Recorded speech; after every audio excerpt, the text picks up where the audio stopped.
मैंने बहुत पहले एक खबर पढ़ी थी। जी।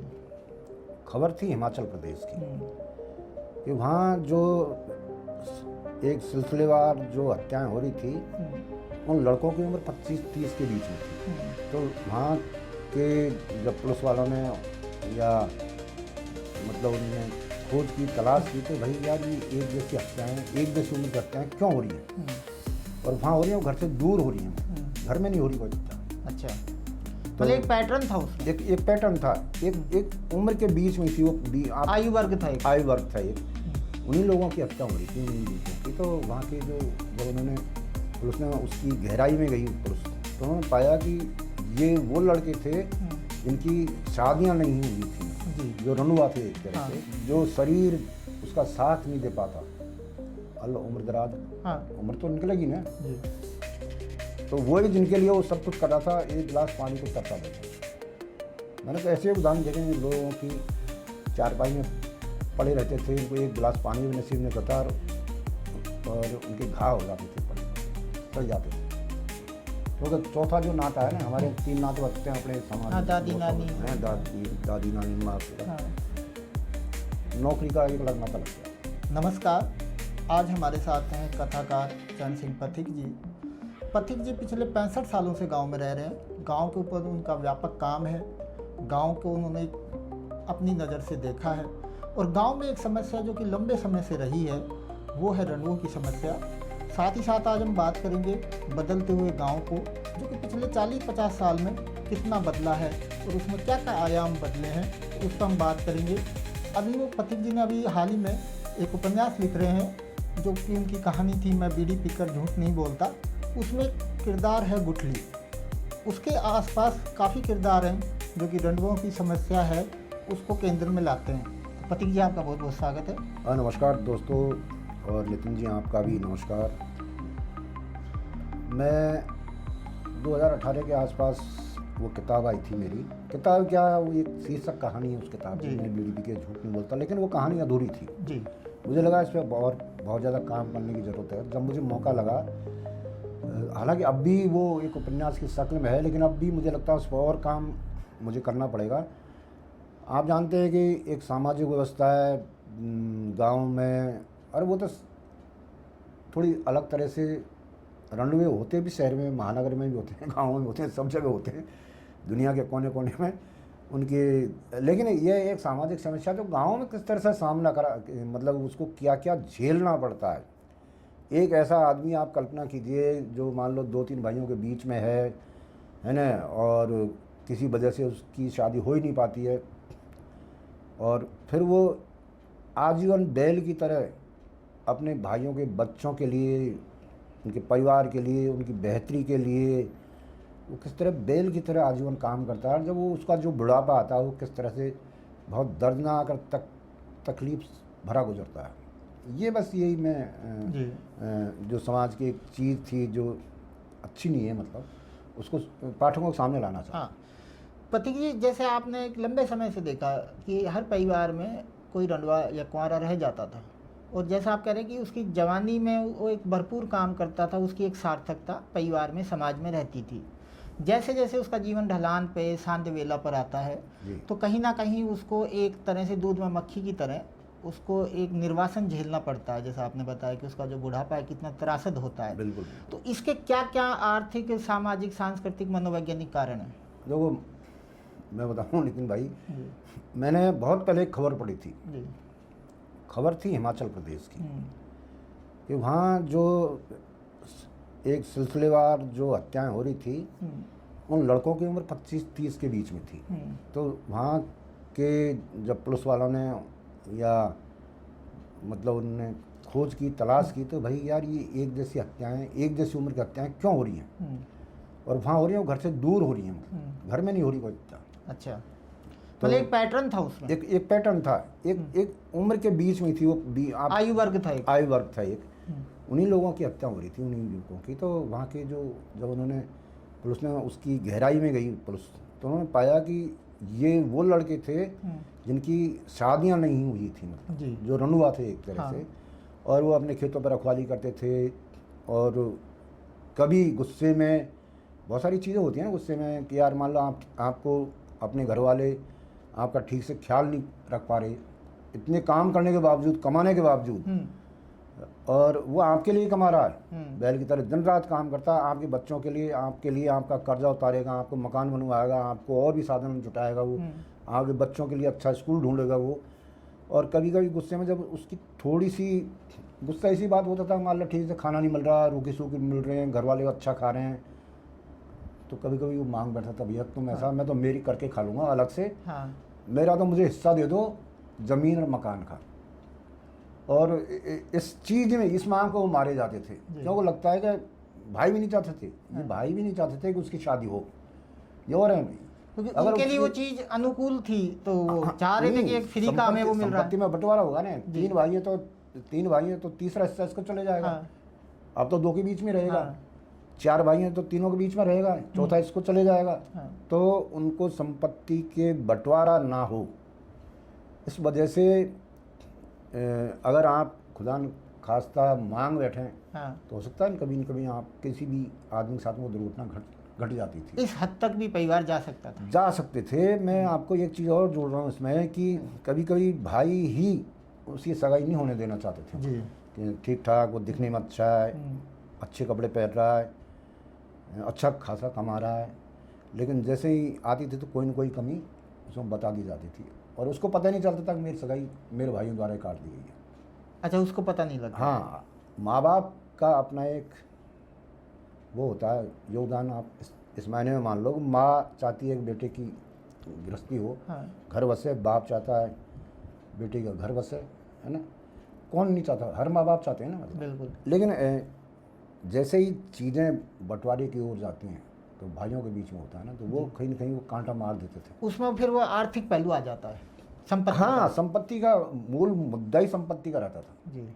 और संपत्तियाँ को बहुत सारी चीज़ों से दूर कर देती। तो आपने जैसे बताया कि आपने हर गांव में बुजुर्ग देखे, उनका जीवन नज़दीक से देखा, तो आपको क्या लगा उनके बुढ़ापे में एक अकेलापन, निर्वासन? देखो, जिस परिवार के लिए उसने पूरी उम्र लगा दी, शहर दर शहर भटका रोज़गार के लिए, रोज़गार किया। मैं ऐसे भी उदाहरण मेरे सामने है बहुत से, तो कि हिंदुस्तान छोड़ के विदेशों तक में कमा के आए जी। जो छोटे छोटे खाड़ी के देश हैं, इनमें 2-2, 3-3, 4-4 साल कमा के लाए, अच्छा पैसा कमा के लाए। फिर यहाँ भी घर नहीं बैठे, चलो कमा लाए तो घर बैठ गए, मतलब यहाँ भी कोई मुंबई काम कर रहा है, कोई जयपुर काम करता था, कोई सूरत, कोई कहाँ पता नहीं, दिल्ली, उन्हीं की बेहतरी के लिए। और जब वो उसकी जो शरीर उसका साथ नहीं दे पाता, अल्लाह उम्र दराज, उम्र तो निकलेगी ना जी, तो वही जिनके लिए वो सब कुछ कर रहा था, एक गिलास पानी को तरसा देते हैं उसको। मैंने तो ऐसे उदाहरण देखे हैं लोगों की, चारपाई में पड़े रहते थे, उनको एक गिलास पानी भी नसीब नहीं होता था, और उनके घाव हो जाते थे, पड़े सड़ जाते थे। तो वो आप सोचो वो कितना दर्दनाक, मतलब समाज कितना निर्मम हो सकता है। हमारे अपने ही निर्मम हो जाते हैं, हमारे अपने ही निर्मम हो जाते हैं, और ये बहुत ख़राब बात है। हो सकता है, मतलब मैं जो चीज़ कह रहा हूँ कि इसलिए उसको बीच में ख्याल आता था, जो जवान था, अच्छा कमा रहा था, कि भाई मेरी भी अगर पत्नी होती, मेरे भी अगर बच्चे होते तो कितना अच्छा होता। और उस दिशा में ये कसक उसको रहकर, ये कसक बुढ़ापे में कसकती है उसको। जवानी में तो हो सकता है चीज़ें, एक देहिक जो आकरण होता है वो कहीं से अपनी संतुष्टि कर लेता होगा। एक आपने देखा होगा, मैंने भी देखा सुना है कि जैसे वो जवान होता है तो उसकी खूब तवज्जो दी जाती है, उसकी खातिर पानी, उसको मतलब एक तरह से उसका आगे रखना, एक ढांचा बनाया जाता है कि उसको ऐसा ना लगे कि वो उसका परिवार नहीं है। नहीं, परिवार नहीं, ये बात परिवार तो है, ये एहसास तो उसको कराया जाता था, लेकिन उसको मुखिया ही बना दिया जाता था। वो इस लालच में कि यार वो थोड़ा खुश रहे, वो ये भैया, अरे यार फलां आदमी खाएं, अरे वो राम कल्याण खाएं, कि भैया ये काम है, ये पंचायत जोटे काम है, ओ भैया हमारा तो वो करोगो, वो रंडुआ, है ना। तो उसको सार्थकता बोध कराया जाता था कि हाँ, महत्वपूर्ण हमारे भाई, हमारे घर का मुखिया तू ही है। हमारे घर में हर फैसले कि यार आपके मान लो कोई सगाई करने आया, भैया मैं वहाँ पूछूंगा यार, बाग में हम पत्ता नहीं हिलाएं घर में। तो मतलब एक चालाकी परिवार करता बस यही कि वो चिपका रहे, पड़ा रहे, कहीं शादी करने की कभी दिमाग में ख्याल नहीं आए। हाँ कहीं ऐसा नहीं है कि पैसा कमा ले, फिर कभी कभी ये भी होता है कि आजकल जो बहुत सारे हो रहे हैं, मतलब लड़कियों की तो कमी हाँ है ना, तो बहुत से दूसरे प्रदेशों से भी ला रहे हैं, मतलब हाँ है ना। तो ये इस समस्या का निदान एक ही था, उनकी नज़र में, घर वालों में, कि वो खिड़की से बाहर नहीं जाके नहीं झांके और उसको ऐसा रखो, अरे अरे अरे और घी ले, अरे भाई एक गिलास दूध और ले यार, अरे खा तो सही, तेरे मारे तो लाए दूध, भैंस हम, भैंस तेरे लिए तो लाए। तो उसको ऐसा एहसास करा जाता है भैया परिवार की धुरी तू है। तू है, पूरे परिवार की धुरी तू है, तेरे बिना इस घर में पत्ता तक नहीं हिलता। हाँ, और धीरे धीरे उसका हकीकत से सामना होता है। हाँ, जैसे जैसे उम्र गुजरती है ना और वो बेकाम का होने लगता है। जी, अब का काम को हाँ पहले आपको पता है जब बैलों से खेती होती थी, हाँ तो जब बैल बूढ़ा हो जाता था उसको जो वो रस्सी खोल के हाँक दिया जाता था, लावारिस छोड़ दिया जाता। लावारिस छोड़ दिया जाता था, यानी वही हमारा काम का नहीं, वही हालत उनकी होती थी। तो ये एक समस्या है जो मेरे ख्याल में धीरे धीरे बहुत व्यापक रूप से फैलती जा रही है। और इसके कहीं बैक में जो चीज़ है, हम जिस चीज़ के कहेंगे वो है भ्रूण हत्या।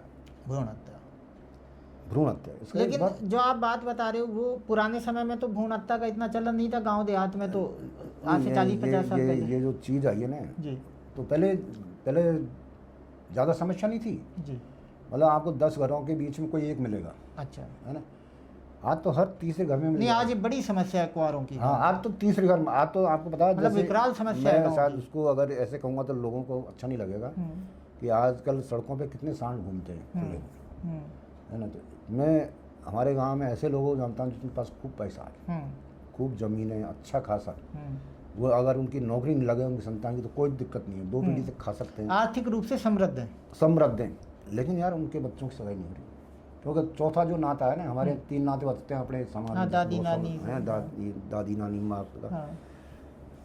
नौकरी का एक अलग नाता लग गया, अब नौकरी का एक अलग वो गोत्तरिया नाता है। हाँ वो अलग ये गोत आ लिया जाता है नौकरी वाला। पर ठीक जी, जैसे नौकरी तो सरकारी 3% 4% युवा ही लग सकते हैं, तो वो 96% 96% जो है उनके तो जो पास तो एक नहीं है जो वो गोत्र।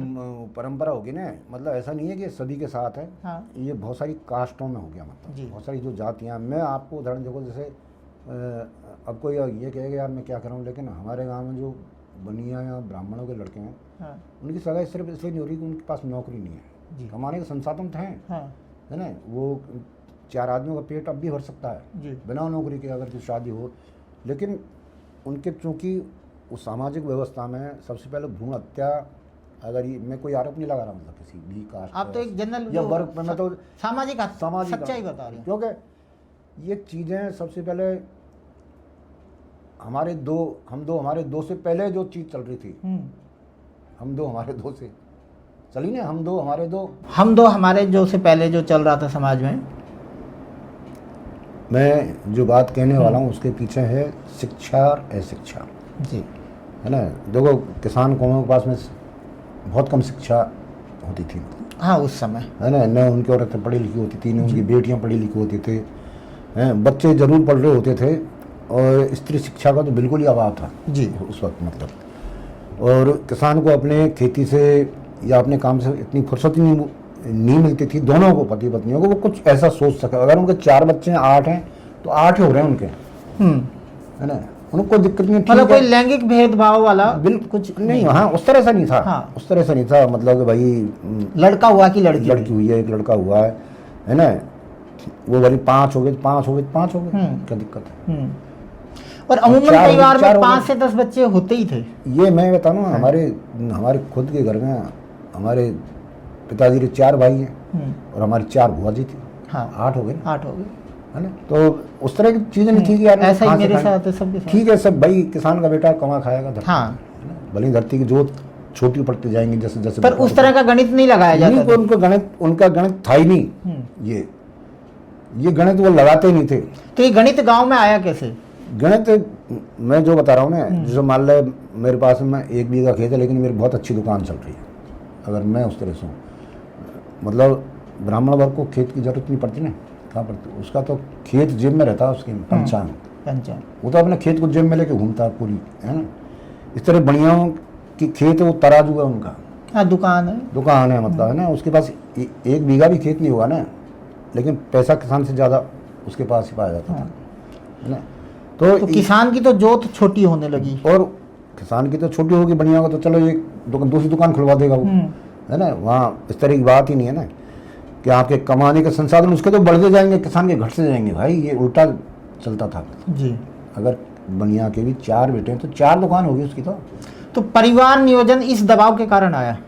इस दबाव के कारण नहीं आया कि कहीं लड़कियां ना हो जाएं, मतलब बेटे होंगे तो कमा देंगे, लड़की की शादी करनी पड़ेगी, दहेज देना पड़ेगा, हाँ। है ना। ये जो इसके मूल में ये भी था मतलब कि बहुत सारे ऐसा नहीं है गाँव में वणिक वर्ग या ब्राह्मण परिवार इतने पैसे वाले थे, वो भी एक इस तरह के सामान्य लोग थे, किसान जैसे ही थे मतलब लगभग गाँव में। तो अब भी ये है कि उनके पास भी खेती होती थी, डर सबको रहता था कि यार इतने दहेज चाहिए वो। और अब चूंकि किसान तो और चीज़ों के बारे में जानते नहीं थे ना कि यार ये जो इसकी जांच भी होगी जब से ये मशीन आई है, अरे एक ऐसी मशीन आई है गाँव मोहल्ला, अरे ये ऐसी मशीन आई है जो पेट में छोरा छोरी बता दे, है ना। और ये जैसे ही चलाने तो लोग अब दौड़ने लगे शहर की तरफ। और एक जैसे आपने तो अभी दहेज की बात की, तो क्या दहेज समय के साथ साथ ये बढ़ा है, ये दबाव? उल्टी चीज भैया आप देखिए मतलब मैं जो मुझे भी ये ताज्जुब होता है कि पहले सिर्फ बच्चियों को इसलिए मार दिया जाता था, 2 चीज़ होती थी। बहुत से तो ऐसे थे कि यार हम किसको दामाद बनाएंगे, या इनको इतनी कौन पैसा लाया शादी के, बेमतलब में खर्चा होगा। तो लेकिन आज मैं देख रहा हूँ यार, आज लोग दहेज दे रहे हैं तो करोड़ों में दे रहे हैं भाई। उस टाइम तो पैसा भी नहीं था लोगों के पास। हाँ। सबसे बड़ा ये था, आज लोगों के पास पैसा आ गया ना, पहले इतने रोजगार के संसाधन नहीं थे, सिंचाई के साधन ही नहीं थे भाई। चड़स से खेती की जाती थी, चड़स के द्वारा पानी दिया जाता था। वो भी किसान के मान लो किसी के पास में 50 बीघा जमीन है तो वो 4 बीघे में खेती करता था, बाकी तो यूं पड़ी रहती थी कि बैलों से, बरसात के भरोसे थी, बरसात के भरोसे, वो भी बस बरसात के नहीं बंगड़ी पड़ी रहती थी जी। क्योंकि आपको जोतने के लिए तो बहुत वो करना पड़ेगा ना भाई, सिंचाई कहाँ से करेंगे, पानी कहाँ से लाएंगे, पानी कहाँ से लाएंगे, और मान लो इतनी जमीन कैसे जोतेंगे, बैल के सारे किसान भी तो थक जाता था, बैल भी थक जाते थे भाई, एक आदमी कितना जोतेगा। तो वो अपने गुजारे लायक ही खेती करता था। वो जो बात करते हैं उसके पास अधिशेष नहीं रहता था, कोई कैश नहीं रहता। नहीं, कैश तो इसलिए नहीं रहता था कि वो कैश काम उसका अनाज ही करता था, है ना। विनिमय जो बार्टर सिस्टम जो है, वस्तु विनिमय ही उनके पास था। अगर वो कपड़ा भी खरीद रहा है तो अनाज के बदले खरीद रहा है। हाँ। अगर घर में उसके और भी चीज आ रही है ना, राशन आ रहा है, तो वो उसके जरिए ही आ रहा है। किसके जरिए? वस्तु विनिमय, अनाज के बदले। अनाज के बदले ही वो कपड़े लाते थे, अनाज के बदले ही गुड़ चीनी चावल ये लाते थे, सब्जियां भी अनाज के बदले लेता थी, फल भी अनाज के बदले में खरीदे जाते थे। लेकिन अब दहेज बहुत तेजी से, नहीं दहेज का तो मैं ताजुब कर रहा हूँ, ये मैं रोज अखबार में देखता हूँ मैं। हाँ, एक इस प्रसंग में ये चीज़ कर रहा हूँ कि कभी कभी एक हमारे यहाँ एक आंदोलन चला था गुर्जर आरक्षण जी, उस दौरान 2-4 शादियाँ NCR में बहुत ज़बरदस्त हुई थी जी। हेलीकॉप्टर से दूल्हा आ रहा है, अरे हेलीकॉप्टर से 400 करोड़ की शादी हुई थी, 400। हाँ, और उस टाइम के आप अखबार पढ़ोगे, शायद भास्कर ने या पत्रिका ने दिए छपा था भाई, ऐसे लोगों का आरक्षण की जरूरत क्या, जो 400 करोड़ तो शादियों में खर्च कर रहे हैं, शादियों में लगा, विदेशों से बैंकॉक से फूल आ रहे हैं जिनके, मतलब बहुत भव्य स्तर पे, है ना। तो अब हर एक के पास तो इतना होता नहीं था, वो 2-4 जो उद्योगपति उन्हीं के पास तो था वैसा, है ना। उन तो किसान कौम तो अब भी उस तरह, अधिकांश लोग तो वही सामान्य, चाहे वो किसी जाति, किसी भी जाति हो, बेचारे वो तो खेती कर रहे हैं, किसान मजदूर तो ये तो वही जिंदगी है उनकी। अब भी वो इतने खपते खेतों में, बिल्कुल, चाहे कोई सी जाति जो किसानी खेती किसानी करती है ना। वहाँ गाँव में पहले जाति का इतना वो टंटा ही नहीं रहता था। अच्छा, जातिवाद भी इतना बहुत जबरदस्त भाईचारा रहता था भाई, सब मुझे याद है। मतलब मैं मतलब कोई एक आदमी आपके घर का फैसला कर देता था, चबलियाँ आप दूसरी जाति के। अच्छा, इस स्तर पे था। हाँ, कह दो आप जज की तुम्हारी भैंस पर कोई ग्राहक आ गया तो मैंने बेच दी वो, अरे नितिन मैंने बेच दी भैया तेरे, अरे भाई सब बढ़िया खिला, अरे तू चिंता मत करो और अच्छी लाऊंगा तेरे कुछ से, ये यहाँ तक वो लाके भी देता था। हाँ, लाके भी देता था। वो अपने उस जो दायित्व है ना, जिम्मेदारी उसकी वो होती, तो उस जिम्मेदारी को बाकायदा ये दिमाग में लाई बनाया कि फलां जात का या मेरा नहीं है या फलाना, उसके अंदर ये आता ही नहीं था भाई। मैं तो ये कह रहा हूँ बच्चों की सगाई करवा देते थे। आपसे बिना पूछे आपके बच्चों की सगाई करवा देते थे। तो ये जो भाईचारा था, बंधुत्व था, ये कहाँ फिर धीरे धीरे ये खत्म जैसे हुआ? जैसे मैं इसका जो सबसे बड़ा कारण, कोई ये माने मत माने, जी। मैं तो वोटिंग जो प्रणाली है, चुनावी राजनीति। चुनावी राजनीति, गांव का सत्यानाश, गांव का भाईचारा, हाँ। गांव की एकता, सारी चीज सरपंच ही खा गई। मतलब एक बड़ा हाथ इसका है। बहुत बड़ा, मतलब मैं बताऊं, बहुत बड़ा, बहुत बड़ा। पहले भी सरपंच ही थे, सन 52 से चुनाव हो रहे हाँ। थे, ग्राम पंचायत बीच में बंद हुए थे। बीच में बंद हुए थे। नहीं, बंद नहीं हुए थे, वो 13 साल को हाँ। वो था एक पीरियड जब इमरजेंसी उस तरीके हाँ। 77 के आसपास, जब जी। 12-13 साल 92 से लगातार हो रहे हैं। हो रहे हैं। हाँ। बिल्कुल हो रहे हैं। और वो एक ऐसा दौर था, तब भी कोई लोगों को ज़्यादा वो नहीं था, मतलब। ये अब पिछले 20-30 साल में ज़्यादा हुआ है। हाँ यार, 20 साल लगा, 20 साल का पीरियड मालूम हुआ। तो ये राजनीतिक महत्वाकांक्षाएं गांव में टकराती हैं। हाँ, उसका कारण ये था कि मुझे लगता है जब नितिन है तो फिर मैं क्यों नहीं। ये इस तरह की जो ये भाव आता यार, है। ये सरपंच बन सकता तो मैं क्यों नहीं बन हाँ। सकता। पहले ये होता था कि भाई अरे अपना बाबा करते रहो, हाँ। अपना चाचा है तो है। वो बाबा सबको अपना ही लगता था। हाँ, अपना ही लगता था। हाँ। वो सबका ही बाबा, किसी को अरे है तो है बाबा। हाँ। और अरे बाबा तू ही कर ले दोबारा। अब जो बाबा है वो परिवार विशेष, जाति विशेष का हो गया। अब तो आपकी आँच आपके चूल्हे में रहेगी भाई। ये इतनी कम लपट हो गई अब उसकी। इतनी नहीं, वो जो दरार है ना, वो हाँ। आपके घर तक पहुंच गई, घर तक, चूल्हे तक पहुंच गई है। चूल्हे तक पहुंच गई। आपके भाई, कोई भाई कौन सी पार्टी में, कोई भाई कौन सी पार्टी में, एक भाई चुनाव लड़ रहा है तो उसके खिलाफ दूसरा भाई चुनाव लड़ रहा है। यहाँ तक जो चीज एक महत्व, ये सिर्फ महत्वाकांक्षा है, निजी महत्वाकांक्षाओं का। निजी महत्वाकांक्षा। ज़्यादातर इसमें वो वर्ग और ज़्यादा सक्रिय भूमिका निभाता है जो बेरोजगार है, जिनका रोजगार नहीं लगा, लेकिन माँ बाप ने पढ़ा लिखा तो दिया, लेकिन रोजगार की तरफ नहीं गए, वो नौकरी मिली नहीं। हाँ। वो हमारे गांव में मुश्किल एक भी चीज़ है कि हम धंधे या और कोई काम के बारे में सोच नहीं पाते। मतलब पहला और अंतिम विकल्प सरकारी नौकरी। सरकारी नौकरी है, नहीं कटे, अगर सरकारी नौकरी नहीं मिली तो फिर सफ़ेद कुर्ता पाजामा पहन लेंगे, एक गमछा डाल लेंगे सफ़ेद, चलो नेताजी। अभी जो ये बात चल रही है कॉकरोच वाली, इसको आप कैसे देखते हैं गांव के संदर्भ में? ये जो एक, मैं यार, हो सकता है किसी ने जब ये कहा है, मतलब कॉकरोच वाली, उनकी अपनी राय है ना, उनकी अपनी राय हो सकती है कि हो सकता है उनकी तो आँख ही जो फूटी है ना, वो हरे उसमें अंधे होंगे, मतलब हरियालीपन में। उन्हें वो संघर्ष देखा नहीं होगा किस तरह से गांव, भाई ये सब में आ गई ना, मतलब गांव में क्या, तो शहर में भी आ गई बीमारी। हाँ, हर कहीं है। हर कहीं बीमारी है, मतलब शहर हो, नगर हो, महानगर हो, गांव हो, कस्बा हो, छोटे शहर हो, सब में ये बीमारी आ गई कि अगर मुझे नौकरी नहीं मिल रही तो एक वर्ग ऐसा है जो सिर्फ सोशल मीडिया पर बैठा रहेगा वो, और वहाँ सोशल मीडिया पे वो एमपी बन जाता है, एमपी बना देता है, मुख्यमंत्री करा देता है, तो कुर्सी करा देता है, उसको कोई काम नहीं है। मतलब इनमें से आधे से ज़्यादा तो पेड़ और होंगे, पेड़ मतलब जो हमको कुछ रुपया भी मिलता होगा। हाँ। पर ये जो एक बड़ा वर्ग आप कह रहे हो कि जिनको सरकारी नौकरी नहीं मिली किसी भी वजह से, क्योंकि नौकरियां भी कम है, प्रतिस्पर्धा बढ़ गई है, तो सबको मिल भी नहीं सकती वो। नहीं, सही बात है, लेकिन तो उससे कुंठा का जो जन्म हो रहा है युवा में, तो क्या उसका ये राजनीतिक पार्टियां दोहन करती हैं? बहुत बुरी तरह, क्योंकि राजनीतिक पार्टियों को ऐसी फौज जो सिर्फ कार्यकर्ता बन के रहें। हाँ। एक इनको दूसरे कार्यकर्ता भी नहीं कह सकते आप। नहीं, वो तो कल आपका परसों मेरा हो जाएगा, मतलब है ना, मतलब वो तो पर उनको उलझाए रखना उसकी वजह है कि आप जब तक उद्योग धंधों को बढ़ावा नहीं दोगे ना, गांव में, कस्बों में, छोटे छोटे जो उद्योग धंधे नहीं खोलोगे। पर चुनाव में ही मुद्दा नहीं बनता, उद्योग धंधे कहाँ मुद्दा है? मुद्दा बिल्कुल नहीं बनता। हाँ। नहीं, वहाँ बनता ही नहीं है।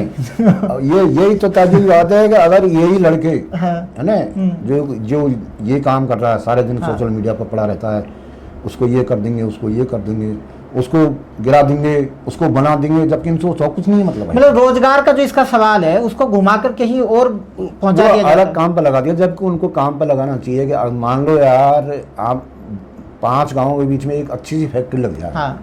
तो हजारों लोग रोजगार करेंगे ना। है? उस ऊर्जा का सकारात्मक उपयोग होगा। वहाँ होगा। और आप कल्पना कीजिए कि मान लो 10 गांवों के बीच में एक फैक्ट्री हो, है ना, तो ये जो वर्ग है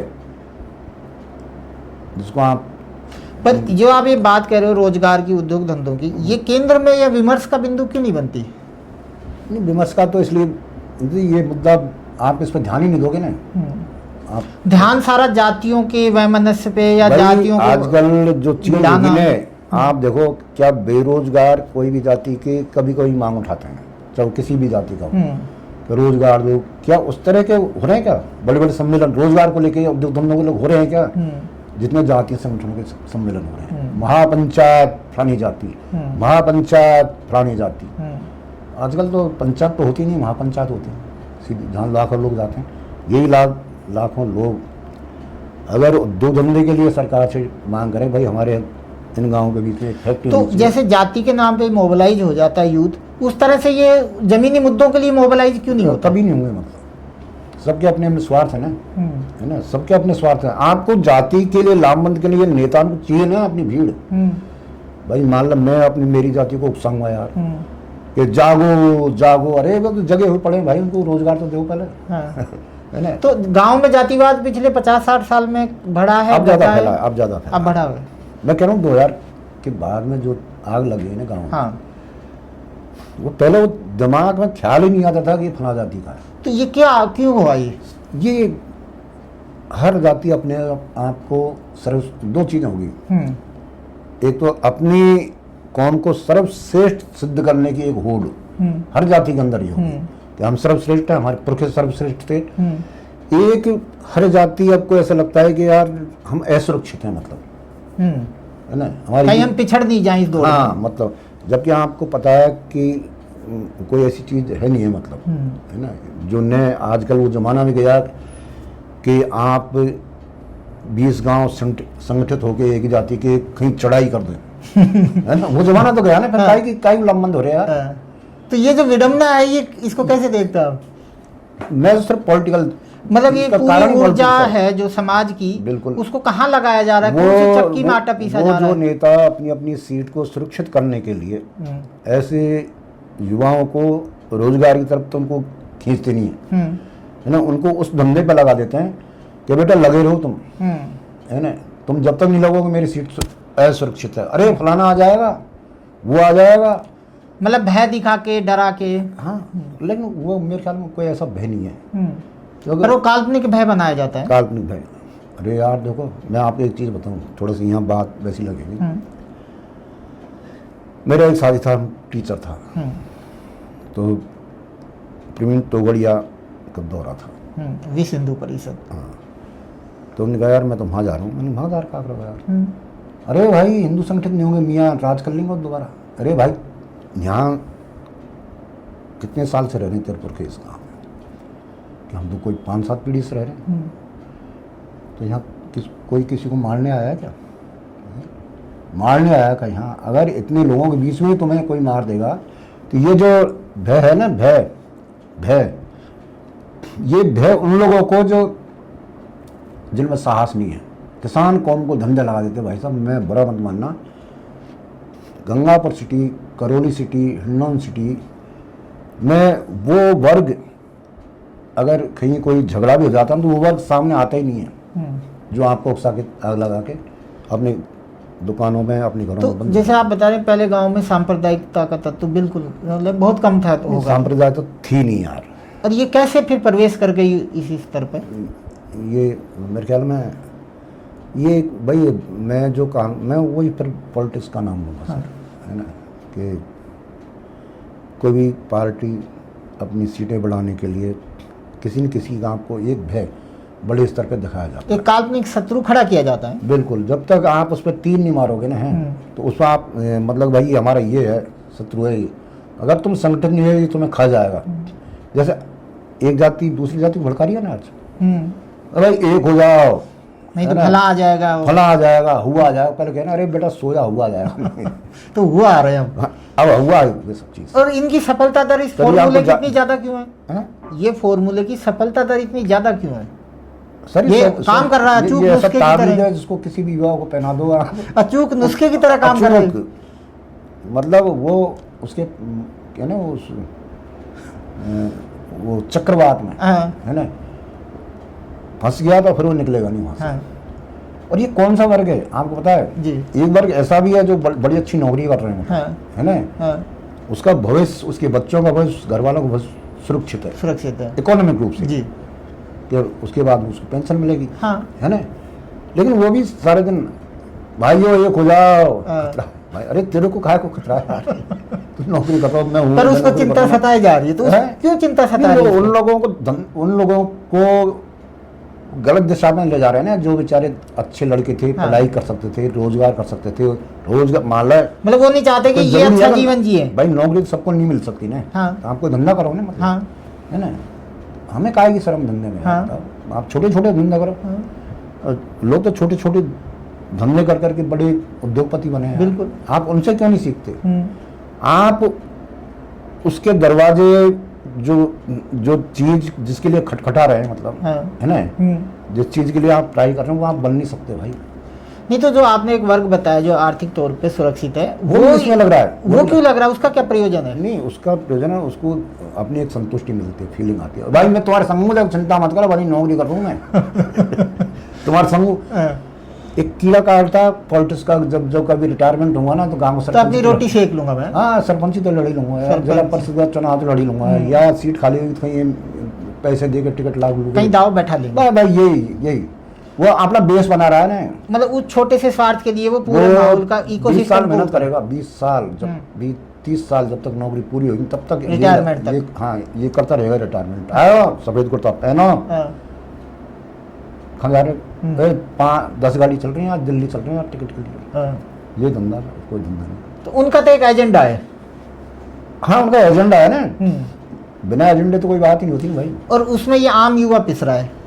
आम युवा पिस रहा है ना, आम युवक को डर दिखाया जाता है, तुम्हारे ये हो जाएगा, तुम्हारी लाम बदली हुई तो तुम्हारे साथ ही हो जाएगा, जबकि आजकल भाई लोकतंत्र है, आजकल वो जमाना ही गया जो गया यार, मतलब जयपुर ने बीकानेर पर हमला कर दिया क्या जोधपुर ने जैसलमेर वालों पर तो हमला कर गांव दिया। में इस सोशल मीडिया का क्या प्रभाव पड़ा है? बहुत ताना बाना पे जो बहुत। सामाजिक था ढांचा था। नहीं, खराब प्रभाव तो बहुत पड़ा है ना, सामाजिक ताने बाने को छिन्न भिन्न करने में सोशल मीडिया का बहुत बड़ा योगदान है। मान लो जिनको मैं जानता नहीं, जिन बेचारों ने मेरा कुछ बिगाड़ा नहीं आज तक, हाँ, जो मुझसे रेस्पेक्टली बात करते हैं, मैं उनकी कौम के लिए खराब लिख रहा हूँ, समझ रहे हैं ना, मतलब जिनका मैं उनको नाम भी नहीं जानता अच्छे से। तो इसका क्या कारण है? सस्ती बस यही लोकप्रियता बात- हासिल अपनी करना। सस्ती लोकप्रियता, लाइक कमेंट्स और फलाना ये वो फलाना ढमका, पॉपुलरिटी लोकप्रियता हो जाए सस्ती, हाँ, बस यही। वो खुद जहाँ है ना वहाँ संतुष्ट नहीं है, वो हाँ। कुछ और होना चाहते हैं, मतलब। पर एक बार ये वैमनस्यता फैलती है तो फिर इसको वापस वो सुधारना बहुत मुश्किल होता होगा। हाँ, सुधारना मुश्किल होता है, और मुश्किल तो कुछ नहीं होता, वही लोग भाई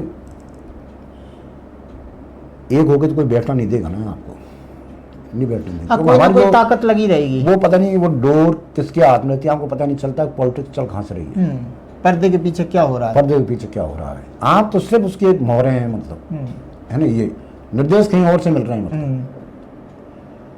अब आप देख लो, हर चीज राजनीति के लिए की जा रही है, बना आम लोगों को क्या मतलब था, बुरा आरक्षण के 72 आदमी मर गए ना, मतलब, जी। है ना, और उन 72 के पीछे उन लोगों ने टिकट भी मांगे, उसके जरिए पॉलिटिक्स में भी आए। अब आप मान लो ये कहें कि नहीं भैया मैं राजनीति कर ही नहीं रहा, मैं तो समाज सेवक काम कर रहा हूँ, मतलब पॉलिटिक्स क्या, इसको नहीं कहते कि हर आदमी चुनाव लड़े, उस क्या चीज़ है भाई, राजनीति तो होते कैसे हैं, टिकट मांगना, टिकट लेना, टिकट की लाइन में लगना, छोटे से चुनाव से बड़े चुनाव तक लड़ना, क्या ये पॉलिटिक्स नहीं है क्या? तो यही चीज़ है, अपनी सीट को सुरक्षित करने के लिए, है ना, ये एक चीज़ है कि, और उन डोर उनके हाथ में नहीं है, और उसकी कीमत फिर समाज चुकाता है। समाज चुकाता है। आप समाज की कीमत पे ही बनना चाह रहे, खुद और क्या इतना महंगा सौदा समाज क्यों करता है?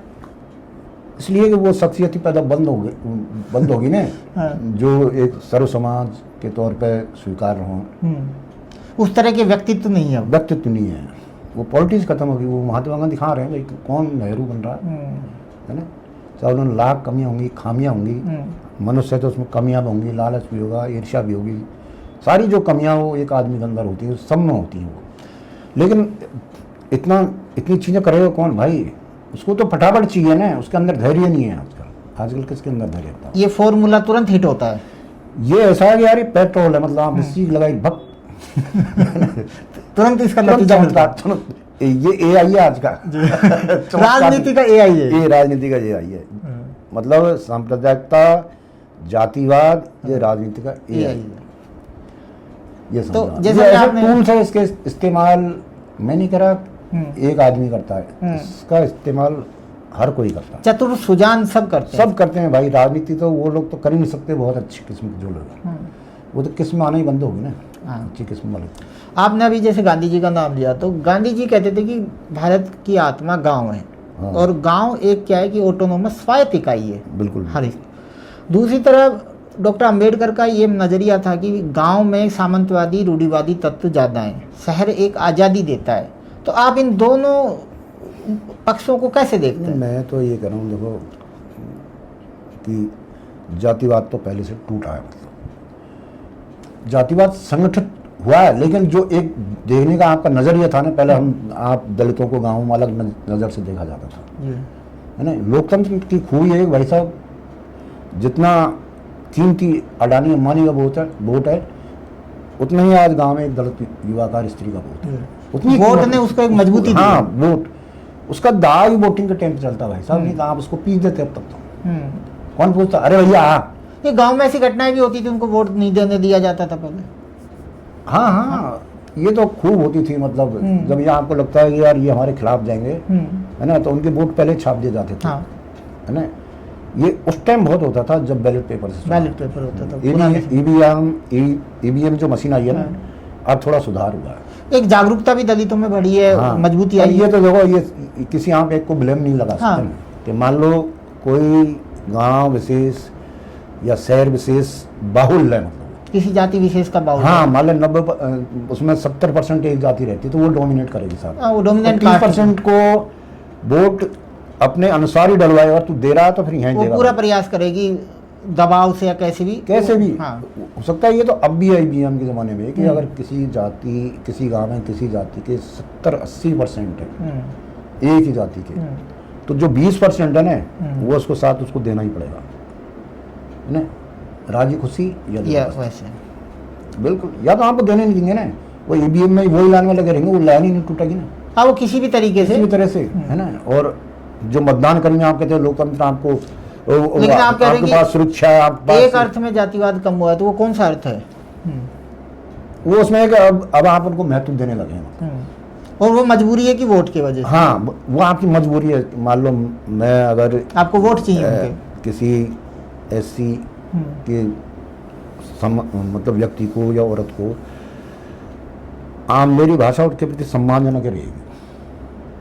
कहीं जब बहुत ज़्यादा क्रूर है, हिंसा, उनकी बात अलग है, लेकिन ये बहुत लोकतंत्र ने ये बहुत कम किया है, उनका महत्व तो बढ़ाया है ना। अब आप ये नहीं है कि महाराज आ गए तो और एक उसके साथ आ गए तो आप दोनों का आप एक जैसा ही सम्मान करेंगे। मतलब जो और शाब्दिक हिंसा थी उसका अनुपात बहुत कम हो गया। शाब्दिक हिंसा, अब लड़ाई की तो बहुत सारी वजह होती है ना, मतलब वो सिर्फ इसलिए नहीं लड़ते कि भाई गलत है तो उसको मैं पीट दूँ, मार दूँ। उनकी बहुत से अपनी निजी दुश्मनी, निजी कारण, जमीन का विवाद, कोई और बहुत विवाद, सारी चीज़ें होती हैं, राजनीतिक वर्चस्व, बहुत सारी चीज़ें होती हैं। वो एक कारण नहीं होता कि वो दलित इसलिए पट गया जी। ना, उसके तो गांव में आपस में बहुत सारी चीज़ें होती हैं ना, गांव उलझे हुए रहते हैं। और गांव में अब चूंकि, लेकिन अब भी ये भाईचारा तो है भाई। एक चीज़ अगर लोग चुनाव ने, पंचायत चुनाव ने जो एक चीज़ खंडित की है ना, लेकिन फिर भी अब गांव पे अगर कोई बात आती है दूसरे गांव को लेके, तो गांव में वो एकता तो अब भी है। गांव के लिए मरेगा जिएगा, चाहे आपस में कैसे भी लड़ेगा। और आर्थिक तौर पे जो गांव स्वायत्त था या अपने आत्मनिर्भर था, वो कैसे? नहीं, वो तो अब भी आत्मनिर्भर है। बिल्कुल। मैं तो ये कह रहा हूँ, मैं मान लो 2 साल लॉकडाउन रहा नहीं, 2 साल रहा था हाँ, कोरोना रहा जैसे। कोरोना में, तो गांव के व्यक्ति परेशान नहीं हुए। गांव क्यों? उनके पास दूध है ना भैंस के लिए, उनके पास सरसों है तेल के लिए। पर गांव में भी बाजार अपने तरह से घुस तो आया है। नहीं, घर में ही आ गया बाजार। हाँ, घर में ही आ गया। घर में ही आ गया बाजार। सब चीज़ फोन करो, वो जो दुकानदार है ना, वो कहता है भैया मुझे 1 बोरी ये चाहिए या इतनी चीज़ चाहिए, आ जा, तो वो आपके घर ही दे जाएगा। आपकी दहलीज पे खड़ा है। बिल्कुल भाई, आप कोई सी चीज़ मंगाओ, है ना, वो आपके दरवाजे पर आ जाएगी।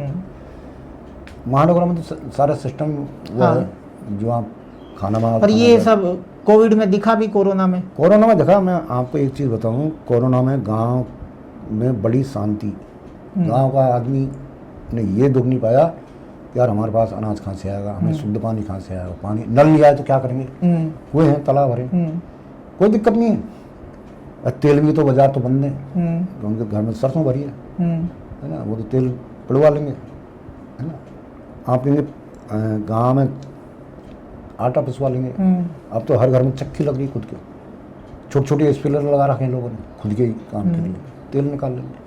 और जो दूध है और तेल है ना, तो फिर आपको क्या चाहिए भाई? मतलब बुनियादी चीजें आपको मिल रही हैं। बुनियादी चीज तो है ना, अनाज है, तेल है, घी है, दूध है, तो फिर कुछ नहीं चाहिए। गांव का आदमी 100 साल तक जी सकता है। दूसरा आपने जैसे कहा था कि जैसे पॉली हाउस ने सब सब्जियों का स्वाद एक जैसा कर दिया, तो क्या एक पॉली हाउस नहीं, हाइब्रिड ने सर, पॉली हाउस वगैरह ठीक है, वो तो आप 12 मास खा सब्जी खा सकते हैं, लेकिन हाइब्रिड ने आप आंखें बंद करो और कोई सब्जी खाओ तो आप बता नहीं सकते मैं कौन सी सब्जी खा रहा हूँ। सबका एक जैसा स्वाद है। आपको घास भी खिला दिया जाएगा ना आंख बंद करके, और कह देंगे ये पालक, हाँ भाई हो, कि बथुआ, हाँ भाई हो। तो उसी तरह से मनुष्य का जायका या उसका भी बेरंग किया जा रहा है। बिल्कुल नहीं, सारी चीज अब पहचान खोती गई है सब चीज की, है ना। वो टेस्ट गया आपकी जुबान से, उसी तरह बोलियों का स्वाद भी गया। हाँ, वो महक चली गई, जो कहते हैं ना यार मिट्टी की सौंधी गंध, तो वो जब बहुत सारी चीज़ें आई हैं इंजेक्ट हो रही हैं, सब सब्जियां खराब तरीके से आ रही हैं, तो क्या हमारे स्वास्थ्य पे, हमारे व्यवहार में, हमारी बोली पे, हमारी भाषा पे, हमारे एक दूसरे से व्यवहार करने के तौर तरीके पे, इन सब चीज़ों का असर पड़ा है। और एक महिलाओं की स्थिति पिछले 40-50 साल में कितनी बदली है? बहुत सुधार हुई है। देखो महिलाओं में तो अब तो एक तो घरेलू हिंसा कम हुई है। अच्छा।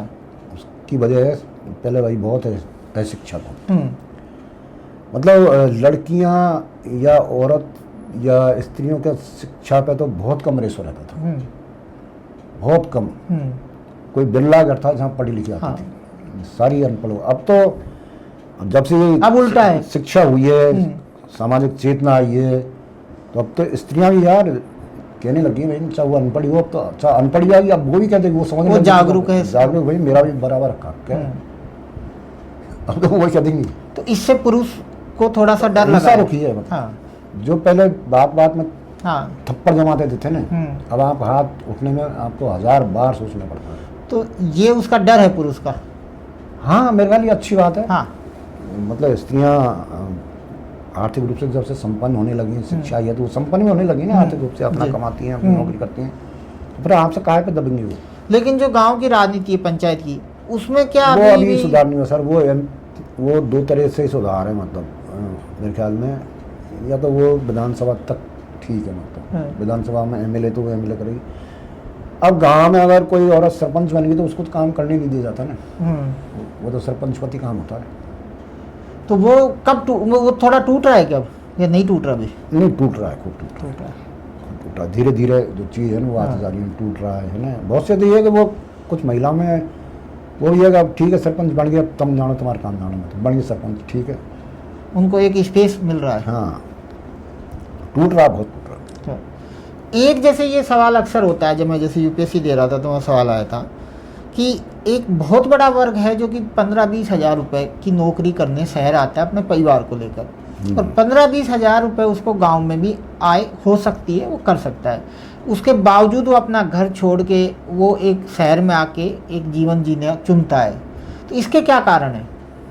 भाई एक तो व्यवस्था पे भरोसा उठ गया हम लोगों का, ठीक है। व्यवस्था कौन सी भाई, आदमी कौन सी बेहतरी के लिए शहर आएगा? या तो शिक्षा, अपने बच्चों की शिक्षा की बेहतरी के लिए आएगा, या उनकी अच्छे अस्पताल है तो उसके लिए आएगा, शिक्षा और स्वास्थ्य इसके लिए आएगा। वरना तो जितने रुपए वो 15,000 यहाँ जी तोड़ के कमा रहा है ना दोपहर, इतना तो वो गाँव में तो छाछ पे गुजारा कर लेगा।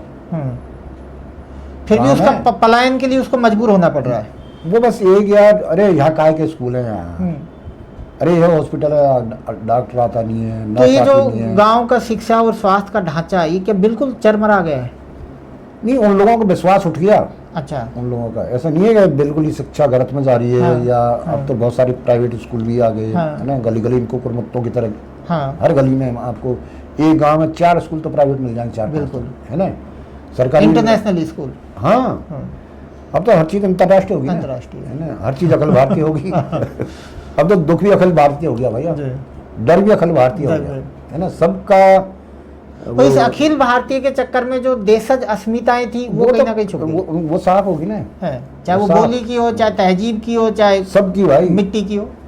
मैं कह रहा हूँ तेरा डर, तू असुरक्षित तू है, मतलब तू किसी चीज़ से डर रहा है तो तू, वो दुख तेरा नहीं है, तू चाहेगा कि यार इसको अखिल भारतीय स्तर पर दुख पैदा कर सके, दुख मतलब भी वो और सबका दुख बन जाए। आपका भय और दुख भी आरोपित है किसी और का, उधार लिया हुआ है हमारा। उधार लिया हुआ है। अरे डराएंगे, अरे नहीं ब्याह के तो काट देंगे, मतलब हम उधार के हाँ। दुख और सुख पे जी रहे हैं, जी रहे हैं। इससे बड़ी विडम्बना क्या होगी। मैं कह रहा हूँ गली में कवि सम्मेलन हो रहा है, लेकिन अखिल भारतीय कवि सम्मेलन होगा, 54 गली के कवि है।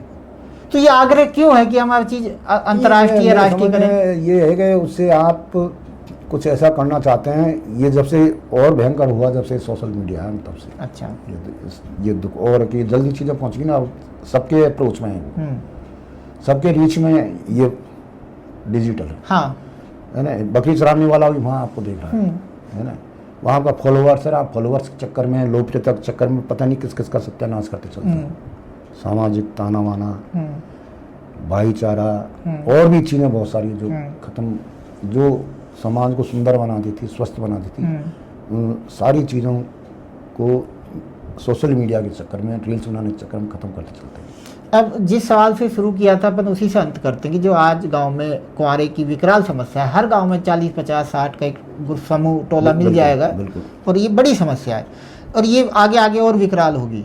इसको आप कैसे देखते हैं, इसका कैसे सामना करेगा समाज और युवा। मैं अभी तो एक तो ये थोड़ी जो लड़की वालों के, तो ये मान लो मेरे पास में, मान लो मैं लड़की का बाप जी, चाहे मेरे पास में एक लड़की है, 2 लड़की, तो मैं चाहूँगा कि जो मेरा दामाद हो नौकरी वाला हो, वो बेस्ट आप ढूंढेंगे, वही ढूंढूंगा मैं। आजकल धंधे वाला ढूंढ ही नहीं रहे यार, आपका पूरा प्रयास ये रहेगा कि सरकारी नौकर से हो। ये नहीं, ये 15 लाख रुपए सालाना कमा लेता है ना, अपने धंधे से, शहर में धंधा या दुकानें, या आजकल तो यार ये कमाई का साधन खेती भी तो है ना। हाँ, आय के स्रोत काफी अलग अलग तरीके से, हाँ।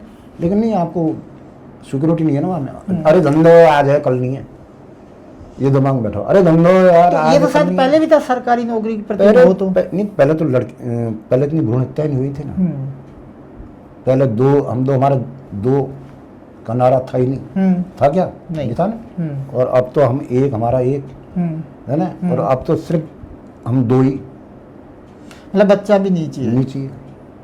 ये जो चीज़ है ना, जैसे जैसे आ रही है, आले कौन बच्चा ने पढ़ा हुआ यार, खाते एक वक्त, मतलब वो एक सिरदर्दी लगने लग गई। बिल्कुल। तो ये जो चीज़ है ना भाई, तो कमी तो होगी ना कोई चीज़ की। नहीं, एक चीज़ आप उत्पादन ही कम हो जाएगा तो भाई कमी तो हर चीज़ की आएगी। पथिक जी, एक चीज़ देखी होगी, जैसे पहले बच्चे आप कह रहे हो कि भाई 5-10 करते थे, तो उनका पालन पोषण भी आसान था क्योंकि संयुक्त परिवार था, दादा दादी, चाचा ताऊ। मैं कह रहा हूँ ना, हम 4 भाई 2 बहनें, हम चलो ठीक है, कम संसाधनों में हमारे पिताजी ने किसान होके हम चारों को पढ़ाया तो सही। शिक्षा इतनी महंगी भी नहीं थी, जब आप सरकारी स्कूल में पढ़ सकते थे। सरकारी में पढ़े हम, हाँ, उस समय थे भी शायद सरकारी, पहले से लेके अंत तक सरकारी प्राइवेट होंगे भी नहीं, जब होंगे नहीं, मतलब हमारे गांव में था ही नहीं, आसपास भी नहीं था। नहीं, मैं ये कहना चाह रहा हूँ कि संयुक्त परिवार में बच्चे का पालन पोषण बहुत सहज रूप से हो जाता है। पता नहीं अब चलता था। एकल परिवारों में बच्चे को पालना काफी चुनौतीपूर्ण भी है। ये सबको अलग घर चाहिए ना आजकल तो यार। पहले तो अब मैं देखो, पहले तो गाँव में भी ये सब हो रहा है, संयुक्त परिवार रहते थे, है ना, तो उसमें कौन बच्चा कहाँ सो रहा है, कौन उसको दूध पिला रहा है, खाना खा रहा है, कहाँ खाना खा रहा है, उसके माँ बाप को तो अखरता ही नहीं था। हाँ, क्योंकि सब देखभाल, सब पे सबकी नज़र रहती थी, सब बच्चों पे सबकी नज़र रहती थी, इसलिए शायद इतने यौन हिंसाओं के बच्चे वाले केस भी नहीं होते थे पहले, सवाल ही नहीं। अब जो ये आपसी भरोसा था बहुत ज़्यादा, और अब तो भाई हर आदमी अकेला आदमी बैठा हुआ, वो एक अलग इकाई बन गया। बिल्कुल, हाथ में मोबाइल है, अपने माँ बाप से तो गाँव में भी ये है बहुत बुरी तरह, सब जगह। ये तो पाताल में पहुंच गया। तो ये जो अब कुंवारेपन की समस्या आप कह रहे हैं और बढ़ेगी ये। हाँ बढ़ेगी, क्योंकि जो हमने बोया है ना, वो तो हमें काटना पड़ेगा सर। पर बोया किसी ने, काट कोई और आया। हाँ, वो तो सभी जगह। तो ये अंतर जातियों का जंजाल भी तो टूटता जा रहा है ना, अंतर जातीय विवाह भी हो रहे, ऐसे नहीं हो रहे। गाँव में हो रहे हैं, हाँ गाँव में होने लगे हैं ना, मतलब गांव के लड़के जो नौकरी कर रहे हैं हाँ शहरों में, कर लिए उनके माँ बाप रह गए तरसते देखते। और ये एक तरह से प्रकृति का संतुलन है। मतलब मान लो आपके 4 बेटा ही बेटा हैं, आप बच्चे ही नहीं, लेकिन किसी 5 बच्चे हैं ना, संतुलन बराबर कर देते हैं, है ना। और 5 बच्चे और 1 बच्चा है, बच्चा के चक्कर में बच्चियां होती जाती हैं, किसी 3, किसी को 4, किसी 5, और पीछा ही नहीं छूटता जब तक बच्चा नहीं हो जाए। तो एक बैलेंस चलता रहता है मतलब। और वो ये मनुष्य ने उसको बिगाड़ दिया, मतलब लिंगानुपात के साथ छेड़छाड़ करके। अरे यार पहले 4 लड़की हुई तो होगी, 4 लड़का होगा तो कोई दिक्कत नहीं। अब दूसरी बात यह है कि यार क्योंकि शादी पहले इतनी महंगी नहीं थी, दहेज इतना नहीं था, कोई भी चीज़ महंगा नहीं थी। अब तो आप गनीमत है 2 बच्चों का पालन पोषण कर लो, इतनी तो भी उसमें भी बहुत कठिनता आती, बहुत खर्चा वाला। हाँ पहले तो पानी पी के जवान हो जाते थे यार। हाँ जैसे आपने कहा पानी पी के, अब जवान होने में लाखों रुपए खर्च। बहुत। अब तो जैसे ही पता लगता है कि पेट में बच्चा है बच्ची है, उसकी दवाइयाँ शुरू हो जाती हैं भाई साहब, दवाइयाँ शुरू हो जाती हैं उस दिन से ही। और डॉक्टर आपको 50 निर्देश देगा, ऐसे मत बैठना, ये मत खाना, वो खाना। ये पहले गाँव में भी है, पहले तो कुछ नहीं था ना यार। एक जैसे गांव में मैं आप देखता हूँ, हमारे गांव में भी है, आपके में भी एक डीजे का कल्चर बड़ा आया है कि हर चीज पे डीजे। बिना डीजे तो बात ही तो नहीं। मतलब सुना है सब कुछ सुन। अरे यार देखो नितिन बाबू, तो आप गांव में एक दौर देखा, गांव में हो, शहर में हो, हाँ। महानगर में हो, है ना। हुआ यही कि जगह जगह महापंचायत, सामाजिक सुधार के नाम पर महापंचायत होने लगी। मुझे याद है यार, मैं जब करौली नौकरी कर रहा था, है ना, तो जगह जगह पंचायत हो रही है यार। आज ब्राह्मण महासभा पंचायत कर रही है, आज गुर्जर महासभा कर रही है, आज मीन महासभा, XYZ सब कर रही है। वो काय पर रही है, मतलब समाज सुधार पे। समाज सुधार में सबसे पहला पॉइंट आता था बैंड बाजा बंद, ये फालतू का खर्चा है। अच्छा, अभी आपके पास ये मुद्दा उठाया जाता था। हाँ, मुद्दा नहीं, पर्चे में लिखा रहता था। अच्छा, पर्चे में कि पर्चे ये छपते थे ना भाई, ये इन पर सुधार विचार, इन पे विचार होगा।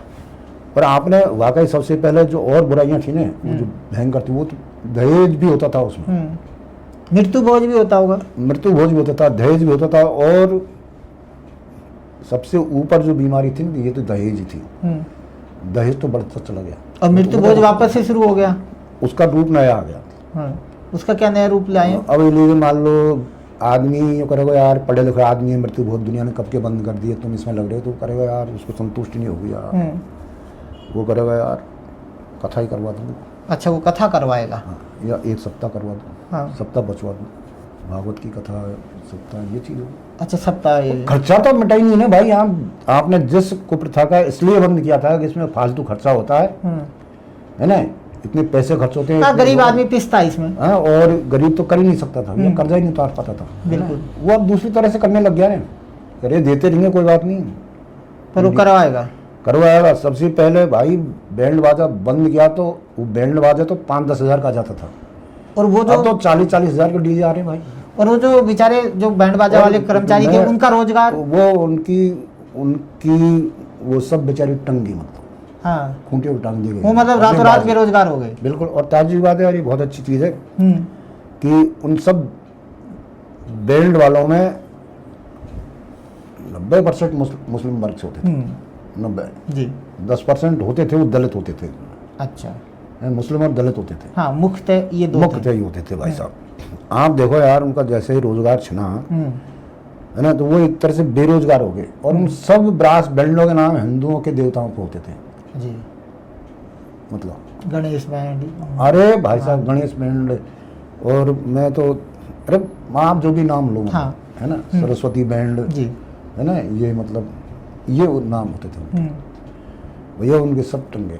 एक बशीर मेरा दोस्त था करौली में जी, जिस दिन लोगों ने हर समाज ने मीटिंग करी, अरे देखो फलाने समाज ने बंद कर दिए यार, अपने करो भाई, अरे उसने भी बंद कर दिया। मतलब एक सिलसिला चल पड़ा, एक भेड़ चाल चली जी, और बशीर जैसे बेरोजगार हो गए बेचारे।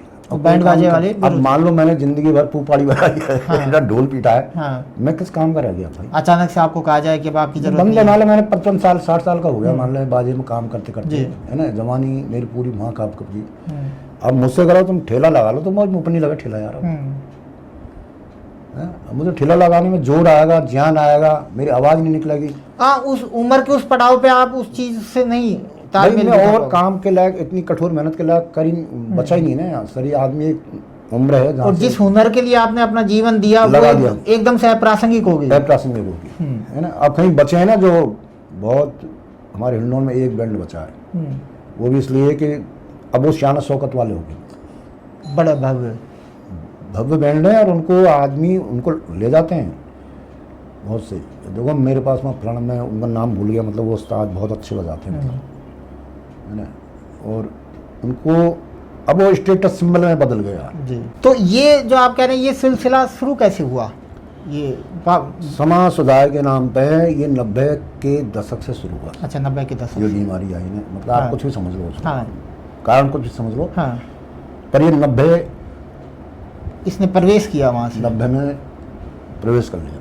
जी, और सबसे ज़्यादा चोट बेचारे उन लोगों पर हुई जो जिनके परिवार उस बैंड बाजे के बलबूते ही जिनकी रोजी रोटी थी। इस पे निर्भर थे आजीविका उनकी। हाँ, अब तो बहुत सारी चीज़ होगी भाई, हाँ। वो धीरे धीरे फिर आप देखो बहुत सारी चीज़ों में घुसी ये अच्छा। बीमारी है ना।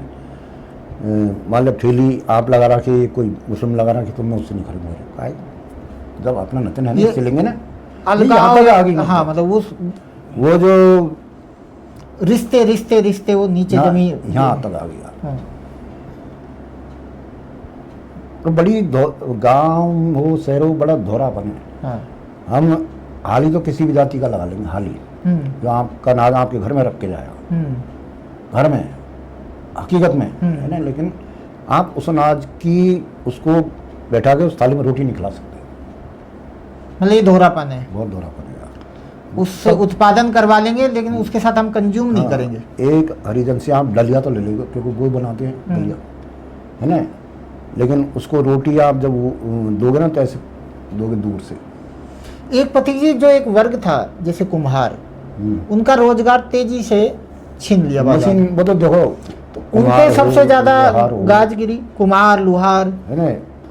अब ये मशीनों ने गाज गिराई। हाँ। तो हाथ के जो क्योंकि उनके पास धंधे थे जमीन ना, भी नहीं थी इतनी कि वो हाथ खेती का- कर सके। हाँ नहीं मैं बता रहा हूँ ना, वो तो उसी परिवार, अब नहीं, अब दूसरे धंधों करने लग गए वो। जब लेकिन एक समय एक पूरी पीढ़ी पिस गई उसमें।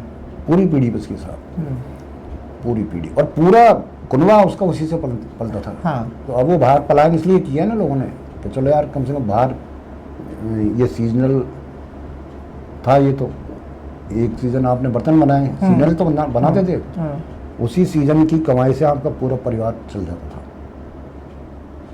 क्यों, वो अनाज लेते थे, अनाज लेते तो जो जजमानी व्यवस्था के अंतर्गत। बस वही आप।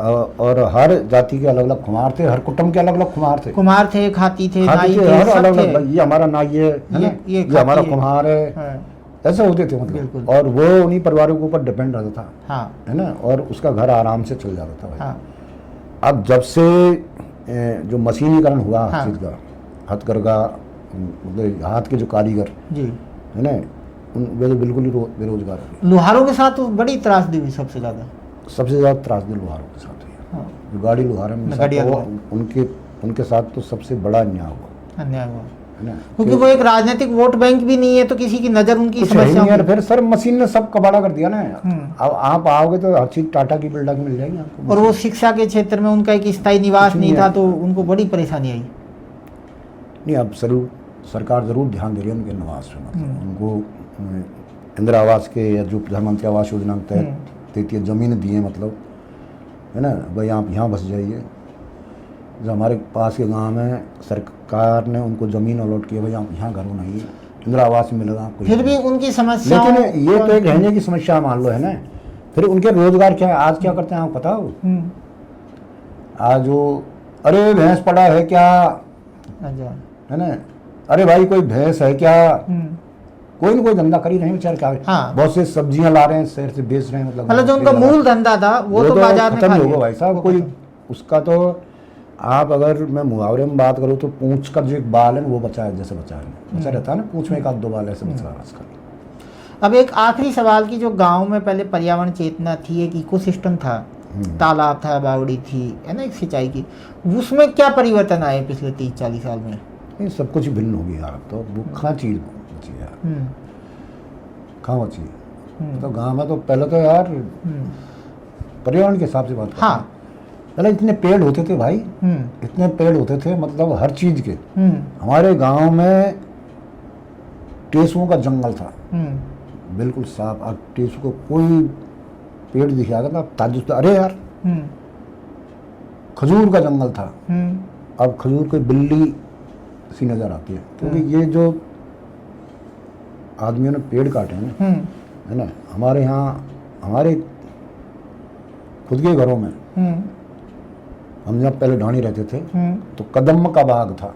अच्छा, आप अंदाजा हो रहा है। हम्म, और जब उनमें फूल आते थे ना हम्म, और थोड़ी बहुत बरसात हो जाती थी, हम्म, तो उसकी खुशबू पूरी ढाणी में ऐसे फैलती थी,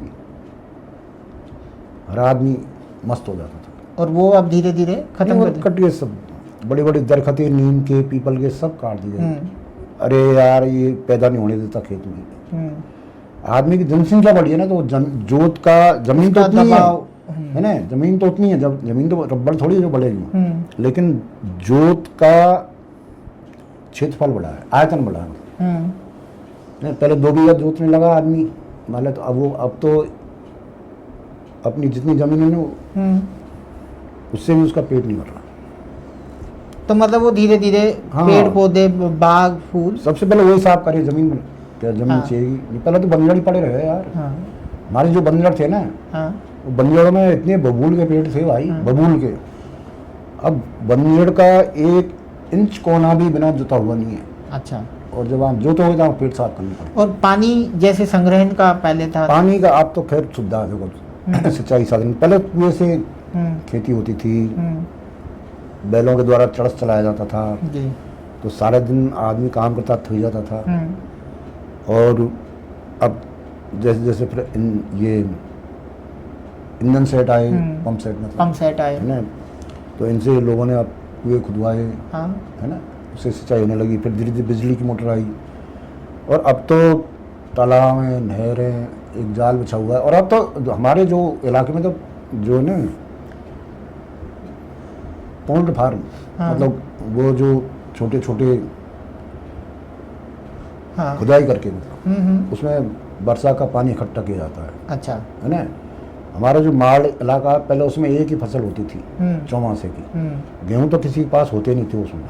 अच्छा, अब फॉर्म पड़ने के जरिए सब पूरा हम्म, 1 इंच जगह खाली नहीं रहती, हम्म। इनसे बहुत फर्क पड़ा है। तो ये जैसे जो प्राकृतिक संसाधन है, जैसे पानी है, क्या ये भी अब राजनीतिक हथियार बन गए हैं?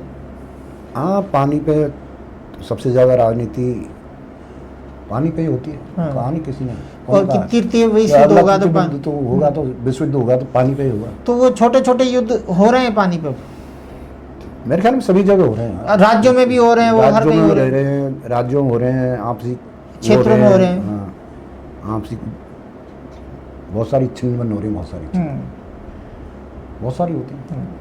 तो शुक्रिया आपका बहुत बहुत, और आपका भी सबका बहुत बहुत शुक्रिया। शुक्रिया। हम नमस्कार। फिर मिलेंगे पथिक जी से किसी और विषय पर। आपका समय देने के लिए बहुत बहुत शुक्रिया। धन्यवाद। हाँ।